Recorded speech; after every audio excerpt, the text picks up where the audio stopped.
Hi, I'm Sunil Tulsiani, founder of Private Investment Club. I have the honor today to be actually interviewing one of these gentlemen that you'll fall in love with. And this gentleman I met recently. He actually runs one of the top, if not the top, masterminds called Board of Advisors.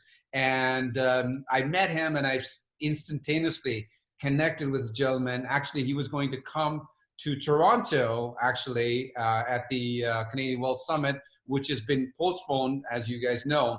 And I'm going to be sending you the dates, the future dates, in shortly. But today, this gentleman it's our privilege to have him. His name is Michael Calhoun. Is that the right pronunciation, Calhoun?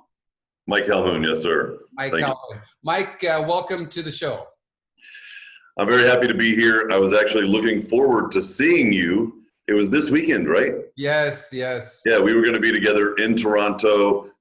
Kevin Hart, Grant Cardone, you, Kevin Harrington, a lot of your strategic partners. I was really genuinely looking forward to the weekend and just spending that time together. So I guess now we're doing it digitally, right? That's right. And I've had actually a lot of support from all the speakers and even the ticket buyers. They understand it. It's not canceled, it's been postponed, and now this is in addition to what's going to happen. I mean, people get to experience you, Mike, and right now there's a big thing going on. We all know it. We know what's going on and all the fear about coronavirus and things like that. So let's jump right into that. Let's do it. Coronavirus, it's real. What's your thought behind it? Go ahead. Well, my thoughts behind the coronavirus are, I get it. It's a cold, it's a flu, it's a pandemic. The older generation is obviously more at risk, but I think anybody can get it.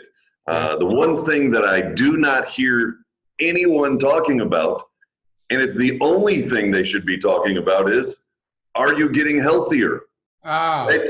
Are you taking your vitamins? Are you drinking plenty of water? Are you boosting your immune system in case you get it? Everybody's talking about all the economic crisis impact.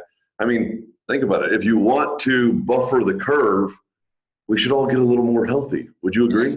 Yes, absolutely. Good point. I've interviewed several people, and that's a good point to bring out because, boost your immune system. Be healthy now. Oh, I did. So from my standpoint, while everybody's buying toilet paper, I just beefed up on, not just multivitamins, but my little suite of, things that I think are important to keep in your body. I think Tim Ferriss says he wants to be the guy with the most expensive urine, right? Yes. Meaning he's always making sure his body has everything it needs to not only fight off of a cold, but to perform optimally, even in a normal environment, right? So I've always kind of been into fitness, or for a while there, bodybuilding, and then just in general, kind of a health nut, right? I think one of the best things you can do right now, if you want to weather this storm, is health. And if you're healthy, your mindset is going to be stronger, more focused. That's where it starts. And then we get into the tactical nitty gritty of what to do in times like this. But if you're waking up and absorbing all the media, which is primarily negative, you need to really consume what you need so that you are aware. And then it needs to shift into, what do we do in a time like this where opportunities will be great? I mean, some people will take advantage of opportunities during this time where it'll change their life path. It'll change their genealogy, right? The amount of potential revenue to be generated in a time like this. But I think the first thing that we move into here, Sunil, is your best offense is a good defense. Would you agree? I agree with you totally. And so what are a few things that you're doing that for your health right now? Let's give us a few tips on what people could do. And this is stuff that anybody can do. First off, I have my little water, like gallon of water. Let's water bottle. It's a gallon. I'm making sure that I drink 2 of those a day if I can possibly get through it. I normally consume probably too many espressos, but now I'm trying to make sure that I drink plenty of water. The other thing is too, cut out sugar. Stay alkaline as much as you can possibly be. Amp up on good quality vitamin C. Your body, if it needs vitamin C, it will suck it up. If it doesn't, it will discard it. Vitamin C, vitamin D. These are very inexpensive but critical things to have in your body, during a time where you're potentially fighting off something, or if you catch the COVID-19, right? So for me, I've got a cabinet of just stuff that kind of plays over from the bodybuilder days. Lots of saw palmetto, lots of probiotics, prebiotics, just kind of things that I think for me make a difference in my health. But I think for anyone, just the basics, right? A good multivitamin, boost up on vitamin C, boost up on vitamin D, and drink tons of water and cut out the sugar. And get yourself, I know everybody's quarantined to the house, but get yourself a little exercise. Do some push-ups, take a walk, or go for a run, right? Get yourself, do some of the things that you always think about doing, but you never have time to do. Right now, you've got some time to do it, and your body probably needs it. That will carry over to the mindset. The mindset will carry over to what are we able to do from a defense standpoint, called cover your ass, right? CYA. And then once you've got a good defense standpoint, what do we do from an offense standpoint, right? Are there purchases that we make? Are there strategic partners that we pull in that we maybe haven't talked to in a while? And is your model in requirement of a shift? So we're an events model, right? So guess what you do at events? People come together. What can people not do right now? They can't. They can't come together. Right. So a shift into a different way of doing things, being innovative. That's one of our core values here at BA, Board of Advisors. Innovation. How do we innovate in a time of change? Change brings opportunity. Chaos brings opportunity, right? But that's when you have to leverage relationships like you, Sunil. What is your experience that you had in the past that can help others protect themselves, play good defense, and play good offense during right now? Awesome. I just want to remind everybody and tell everybody that I'm a proud member of the Board of Advisors at Mastermind, alongside of Mike, as well as Kevin Harrington is a member there, or one of the founders. And I was there in Florida, and was one of the best masterminds I've attended. So congratulations for putting a kick butt mastermind, Mike. Thank you, sir. I appreciate that. It's the result of a full-time dedicated focus. Right here, I've got on the board, there's 3 things. If somebody wants to write something down mentally or physically, stay calm, seek good counsel, and get focused, right? And Board of Advisors, I think we call it the world's greatest mastermind for one simple reason. It's a dedicated focus with some of the highest caliber individuals, creating some of the best quality connections, and really with an underlying fabric of contribution, not only to each other, but to other organizations that we so choose. So I loved having you. Thank you. You're a class act, pure class. And I think with this go forward, Board of Advisors, our organization is stronger by having individuals like you in it, right? As we move forward, having individuals like you, having individuals like Kevin Harrington, having, and many times there's individuals that no one has even heard of, yes, but are so successful and so experienced. It's not the popular crowd. It's the ones that are actually getting things done and running real legitimate multi-million-dollar, $100 million, or billion-dollar businesses that in times like this, those are the ones that many have the buffer, right? They have the comfort zone of they can contribute, right? They're not too close to the wire. They're not worried about, hey, am I not going to be able to pay my rent or my mortgage? They're thinking, how do I contribute to others during this time? And those are the people you want to be around. Absolutely.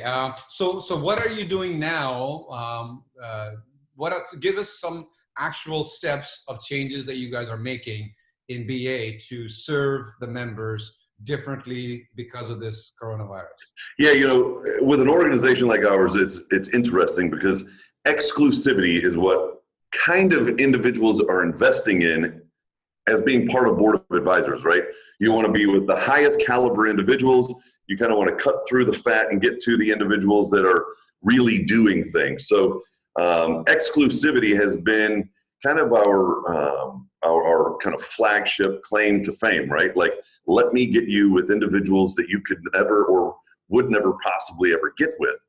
Now, on the back side of that coin, there's kind of two sides to the coin now. Yes, they want exclusivity, but they also want exposure. And for us, in the innovation and reformatting, what do we do in a time like this? How do I get my people more exposure? And it's not necessarily about advertising them. It's about what are their questions? What are their challenges? What are their strengths? How do we bring and surface this to the table? And how do I make sure that I'm organizing the relationships and the connections between the members, right? But also potentially even now to the public, because we are an example. Yes. People want to know what is a Mike Peters doing? What is a Sunil doing, right? What is a Jimmy Ralph doing, or a Patch Baker? They want to know what are they doing in times like this so that we can emulate from them. So I think what our in a world of black, be white, in a world of white, be black, the contrast has changed, and we've gone from, say, exclusivity in a sense to how do I get my members more exposure with their concerns and their competencies, so that we can help them, but they can help others. Awesome. Okay, so how are you doing that? How are we moving forward in the next, actually, maybe 3 months or 6 months, 3 to 6 months? How are you doing that for the members? How are you adding value to them? So we we built out a studio when we didn't really need to, and everybody thought I was crazy. Yeah, right. You are crazy. Yeah, I overdo everything. It's okay to be crazy. Yeah, I felt like I was kind of Noah in the ark, right? They're like, what are you doing? Now I'm thinking it all kind of had a purpose, right? So we built out a studio. We built out, before BA even started, we built our own platform. So we are really postured well from a technology standpoint now to double down. And how do we onboard more people who want to be part of this conversation? So we actually have our own proprietary platform, which I think you've seen. You've gone through it, and your profile's all built out in it. We make connections inside that thing. So how do we double down the native app now, which has been being worked on in the background? We're going to push that through, go live with that, so that people can actually just hit their phone, connect, have conversations. From a technology standpoint, doubling down on that. But one of the things that I would say is the biggest difference or change is I'm a private individual. I'm not this person. And you probably look at my social media and you're like, wow, he posts like once a month, right? I'm just private. It's just how I am. I'm not flashy. I'm not trying to show anything off.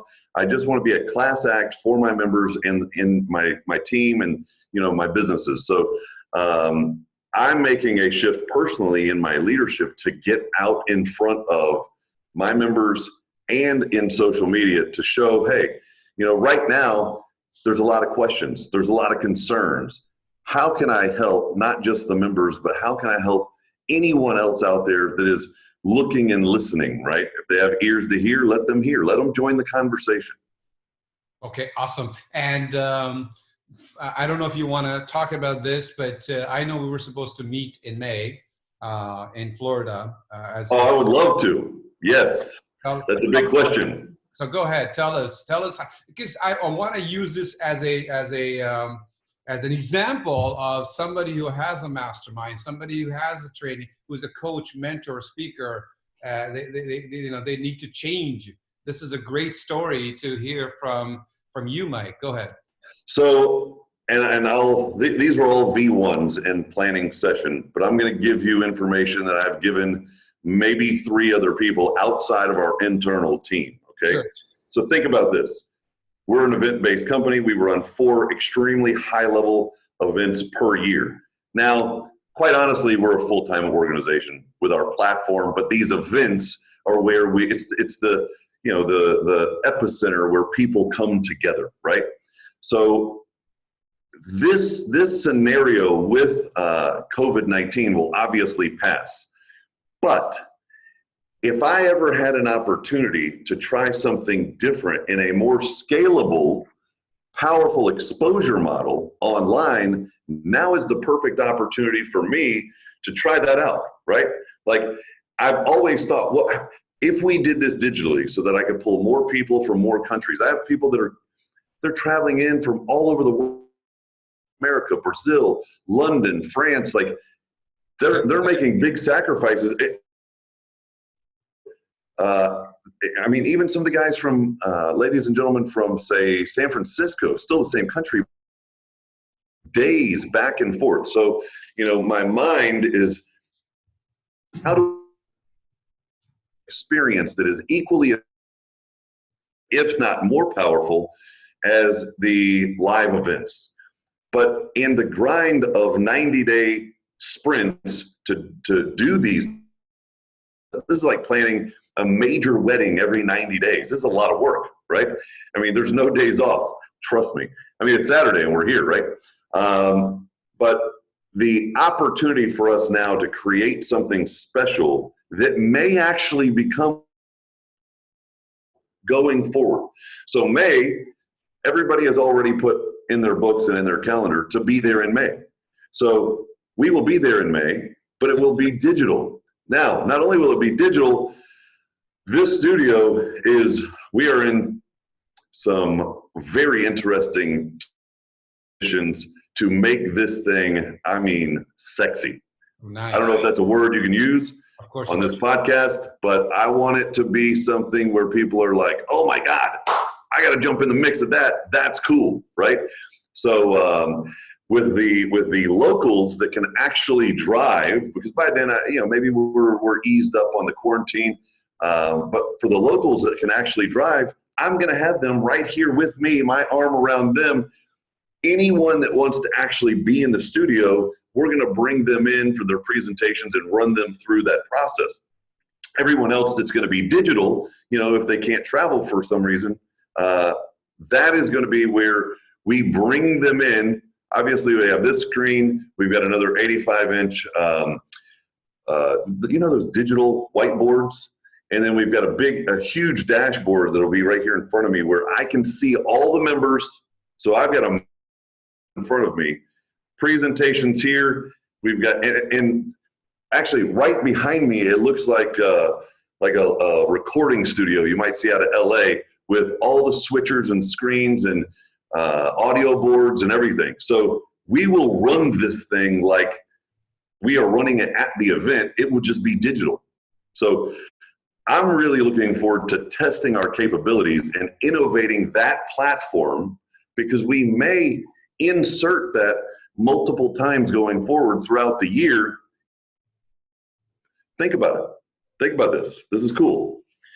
Right now, we are restricted to physically being together. You will never replace face-to-face in the sense of intimacy, right? You and I talked on the phone. You and I had conversations. But when we met, shook hands, I got to feel your vibe. It's that gut feeling thing, right?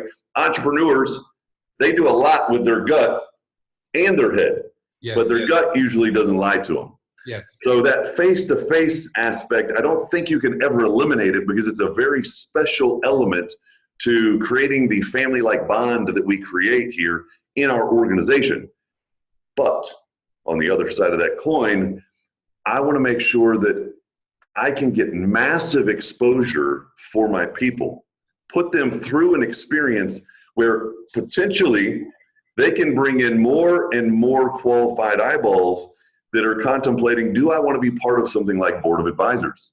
Do we want to syndicate real advisement content globally, right? So if we didn't have this opportunity, we would have never made these shifts, these investments, and these enhancements to set all of this up to where, I mean, it's a production. right? To where it now has kind of shifted our model to where I can, yes, provide exclusivity to the members in a way that they all want, but I can also provide exposure, because every entrepreneur has a product, a service, a platform. They're investors, they're founders, owners. They want exposure for what it is that they're doing or what it is that they're looking for, right? And I think this is going to be a really cool completion aspect of, yes, we've catered to exclusivity, but now we can provide exposure. And I don't know, I think it's going to turn out great. Awesome. So, so there are people right now who are entrepreneurs, coaches, mentors, consultants. They have some sort of a service-oriented business. What they can take away from what you're saying is that whatever they were doing before, there's still opportunities. For example, what we're doing right now, it's a video call, a Zoom call, and you and I get to meet. And you're in Florida, I'm in Toronto, and we're still adding value to thousands of people potentially to do that stuff. So if somebody who is who's worried about the economy or cash flow, what should they be doing right now? Okay, to protect cash flow is to conserve costs. So what I would recommend is immediately do a cash cost analysis, on all the different little things that you're probably paying that you don't have to pay, right? So let's just say a gym membership. Well, you can't go to the gym, so put that thing on pause. Well, you've got this $99 that you haven't been using, get rid of it. You don't need it, right? Like, for example, right now, I've had an account with GoToMeeting forever, but I don't need it. I'm going to move to Zoom, and there's a cost savings there, right?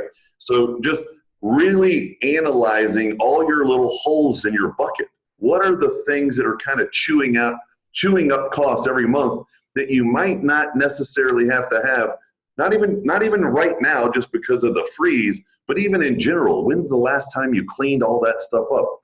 When's the last time you called some of the required vendors and said, hey, you know what? It's a little bit of a weird time. Can you give me a discount going forward? I would love to stay.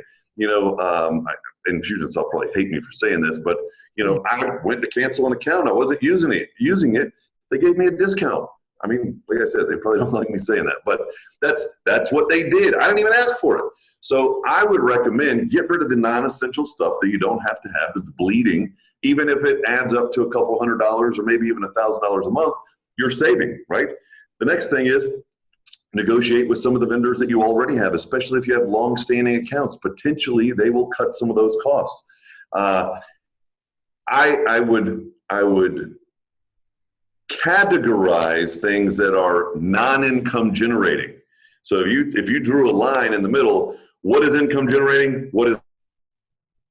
And look at your activities, look at your resources, look at your personnel, and start looking at who is relevant to marketing, sales, exposure, social media, who is relevant to just straight administration, organization, really beginning to kind of clamp down on those costs, or moving people into a different seat where they may be able to function for a temporary period of time that may help with the more brand awareness, the more it's not just about making sales. It's about retention. So if you have products and services and you obviously want to focus on marketing, sales, exposure, you also want to focus on retention, surveying your customer, asking them questions, making sure that they feel that you are listening in the worst time ever, but they're the most important thing to you. Does that make sense? So retention may be more important right now than even going out and trying to figure out what you can sell. Interesting.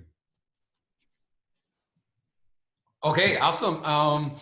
For people who are worried about coronavirus, worried about the unknown, I guess, the economy, impact on economy as general. We got everything closed in North America and many parts of the world. You can't go to movies, you can't go to restaurant, you can't go to bar, you can't do anything basically. And now all that money is not moving anymore. What's your take on what's going to happen in 3 months, 6 months, a year from now? What do you think? Well, so there's, You have certain people that panic and you have certain people that get a little more strategic. What I would say is don't be stupid. Don't stop paying your mortgage. Don't stop paying your bills. You know, refine that, cut the cost that you don't need, but just refine, but don't stop paying that stuff. Here's why. Certain people are like, oh my God, I'm not going to pay my mortgage. Well, if you're that tight, they're going to have a program for that. But you don't just stop paying your mortgage. You have to go through that program and file the right. There are, depending on what level you're playing, right? If you're playing kind of at the blue collar level, or if you're playing at the investor level or the entrepreneurial level, just depends on where you're at and what level you're playing at. But what I would say is do not make panic-like moves, right? This will let up, but you don't want to harm yourself by panicking, not paying something your credit, right? Because as you said, the money flow right now is on pause in a sense, but it will relieve. And I think it's actually it's going to come back. It's going to kind of be a little bit of a slingshot, right? We're kind of taking a few steps back, and then, I mean, out of the gate, the opportunity is going to be crazy, and people are going to be really kind of moving forward into that and hard. So I just caution people from making mistakes and taking actions that may affect things like their credit, may affect things like collection, just things going forward. Be careful with reacting from a panic, like, All right. I guess action. Sounds good. So your prediction on the economy, global economy, then I guess North American economy, where all this stuff is happening, where everything's put on hold or paused, and money's not moving. No restaurant is making money. There are people losing money, or not. Cash flow is not the same, for example. What impact do you think it will have on the economy in 3 months, 6 months? Are we looking for a crash? Are we looking for slowdown? Are we looking for an? Let me throw this out there. When are you most effective? Pardon me? Have you ever heard the saying, stay hungry? Yes, of course. Okay, so right now everybody's going to take a break. They're going to hit the pause button, and things are going to start to kind of, they're going to probably drop. They're going to, we're going to go backwards a little bit, but it's going to make people hungry. It's going to wake people up. I think there will be a reinvigoration to get out there and appreciate all the people who are in the restaurant business who were probably talking about how much they hate their job would really love to have that job back right now. So I think there's going to be an entire wave of a little fire in the belly, a new sense of hunger, a new sense of appreciation and gratitude, where sometimes I think we take things for granted. So at a standard economical level, as this starts to ease up on the restrictions, I think you're going to have people moving back into how can I get out there? How can I do whatever it takes to not just provide from the family, but start creating business, creating revenue, right? So from a motivation standpoint, I think we're going to be probably one of the highest the highest motivated points in the history of the world, of people wanting to get out and do stuff. Okay, awesome. Do you see any impact on economies where they either, because of what has happened and what's going to happen in the next 2, 3, 4, 5 months, do you see any impact on where we could see something that happened in 2008, 2009, or slowdown or crash or anything like that? Do you see any of that stuff? Well, the concerning part is we're pulling out our big guns very, very early from an administration standpoint. Not to go political, I'm just saying, I don't know if we're pulling it out too fast. I think we almost want to throttle along with the dip, right? I think, what Trump is trying to do is also it's called a show of force. Many times that's what happens in the military. You'll do a show of force to reinstall confidence or to, negate an attack, right? So I think right now we might be pulling our big guns out a little too soon, but I do like the way that they are approaching, hey, we've got your back, because panic and fear is the biggest problem right now, okay? Going forward, the economic play out, how is that gonna work? I think it really makes a big difference in the decisions we make right now, the questions we ask right now, and the actions that we take. If no one panicked and we all went on a 2-week, just spend time at home and read a book and hang out with the family, this thing would kick right back into gear and we would be okay. The panic is what's going to cause it. So depending on how we handle that, the economic outfall will be a. So, got it. Okay. From my standpoint, I'm looking for opportunity though. So our organization will not be doing that physical event on the first week of May, but are there opportunities between now and then where potentially there's revenue, right? There's a stock that could be bought. Like Matt Andrews just called me and he said, Mike, buy Bitcoin. It was like $4,900. It's now like 6,000 or 7,000, right? And it's probably going to go up and down and all over the place. But there's opportunities to make revenue if you're just listening to the right people. Got it. How does a regular person deal with the fear right now? I mean, there's fear. It seems like when I'm dealing with a lot of people, there's fear of the health. There's fear of not being able to serve your family financially. There's fear of lack of cash flow. There's fear of what's going to happen in the future. How does one not fear right now if you're a regular person, let's say? Fear is fear is a state that most people actually reside in most of the time. What I would actually recommend is look at some of the older countries. Look at Switzerland. They're very stable, right?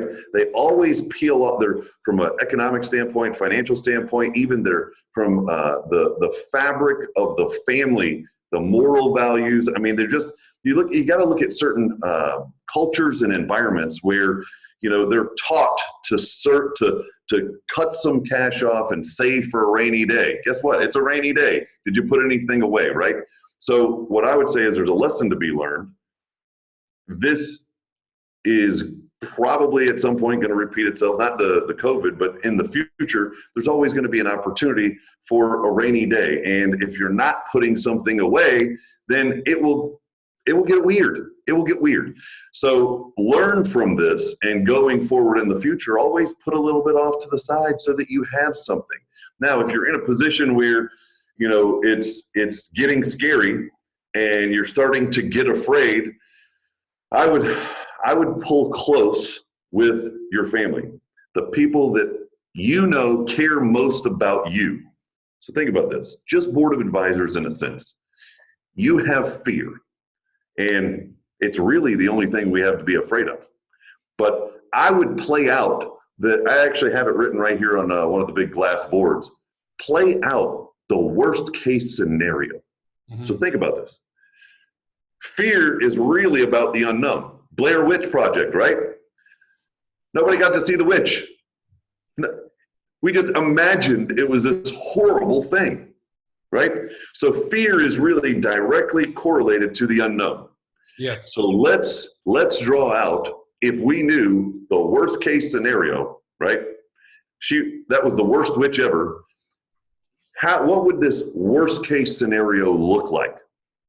Then, even if you've got to put it on paper, what are the questions, what are the concerns directly relevant to that worst case scenario, and who do you think loves you and cares about you most that may support you in a worst case scenario environment like that? Individuals like yourself, that an organization like Board of Advisors is not just about profit. It's about building relationships, so when the storm hits, you've actually got somebody to turn to, because somebody's going to be strong and somebody's going to, have a challenge based on business models or how they handled cash flows or whatever, right? So I would say play out your worst case scenario. start asking the right questions. Obviously, write this on the back of your eyelids: stay calm, seek good counsel, and get focused. Because if you just sit around consuming the crap, it's just going to continue to feed the fear, right? It's the fear monster. So play out the worst case scenario, bring in the people that you think care most about you, the ones that you think actually have your best interest in mind, and begin communicating with them. Communication right now, communication is the best thing you can possibly do for the ones that you consider your, I say BA family, but your family. And it doesn't have to be your like immediate family. It could be those that you, like your friends, your mentors, anyone you respect. Because right now, even if you haven't talked to that person in 10 years and you called them up and said, hey, got to ask you a couple of questions. I got a little problem. I'm in a jam. I'm a little afraid of what's going to go down. Can you give me some advice? Guarantee you, I don't care if they're the worst person on the planet, they're going to stop and help. That's just, we're all humans. We all have a little compassion. I would say get close with those who you think can actually help you. Wow, that's amazing advice, Mike. I just did an interview, and I, as I do most of the times, I was talking about this book called Secret to Wealth, Volume 2, Secret to Wealth, Volume 2 with Tracy. And in this book, we talk about also how do you spend time with yourself. For example, I talk about the 5 a.m. club where I get up in the morning, I go for a walk, I do my affirmations, I do my visuals, for example. I do all that kind of stuff to spend time with myself so that if somebody's talking about something bad's happening, at least I've taken care of myself. And there are a lot of stuff that I wanted to do before that I put it off, like writing a book, like putting up a digital program, figuring out how else to add value to my clients, for example. Brian Tracy talks about the most important part, which is put a time aside for thinking, because thinking is actually an action. So thinking, you can't hire anybody to think about your business. You think about the business to say, okay, how do I add more value to my clients to do that stuff? So my suggestion is, in addition to what Mike says, is that first of all, make sure you become powerful yourself, because fear is the only one that's stopping most people that I've been speaking to, and unknown and all that kind of stuff. But in the storm of fear, if you can remain calm and if you can remain powerful and you can innovate, as Mike talks about, and then connect with the core, connect with your family, connect with people that you trust, that would really bring lots of value to you. I mean, our goal is still to make 100 millionaires as a private investment club. Our goal is to help people become public speakers and authors and things like that. Mike, how do people connect with you? What should they do? Well, it's actually pretty simple. If anyone wants to jump on a call with me, you can go to callwithmike.com. If you want to check out Board of Advisors, you can go to boardofadvisors.com. If you want to just maybe check out Facebook, you can go to facebook.com/Board of Advisors. I mean, you could just Google Board of Advisors and Board of Advisors. It would totally pop up. But what I would say is, if somebody genuinely wants to reach out and schedule a call, or maybe even run by, hey, is there a connection that you could make that could help me in a crazy crisis, or take advantage of an opportunity, callwithmike.com or boardofadvisors.com. Either one of those will get you to wherever you need. Well, I want to tell you something, that this is a great example of great leaders. I mean, you have gentlemen like Mike, who is the CEO of Board of Advisor, and because of this relationship, because of what we're doing, you can actually set up a call with him, which his time is extremely valuable. So you actually can set up a time with him. If you are thinking, if you're in business right now, you have some issues and you want some connection, you want some sort of a direction maybe, or figure out how to go to the next level, here's a gentleman that you can contact, and he's actually offered you to do that. Yeah, and it's not just me. So what will happen is, if you fill out the form or try to schedule something at thecallwithmike.com, a gentleman, his name's Julio Martinez, will actually pick that up. He will work with you. He will kind of profile the scenario. What are we looking for? Who are you? What is the main objective? Like, he will just kind of tee it up almost so that I can write the prescription, right? So he's kind of like, you know, the front end, and then he'll filter through to get me what I need to know so that we can help you quickly and efficiently. And, you know, sometimes it just requires that I actually get on the phone with an individual and truly help them. So it's a team. It's a team. There's a team here behind Board of Advisors, not just me. Sounds good. Well, we are very, very blessed to have you and your wisdom that you shared with us. There are a lot of nuggets that you shared, and I would ask people to actually watch this multiple times to do that. As I finish this off, I always want to add value to people. And one of them is that actually I did a hypnosis program when I was a police officer, and then I wanted to become wealthy in real estate and other businesses. I made a hypnosis program called How to Kill Fear. And it's just very exclusive, made for me and for my members.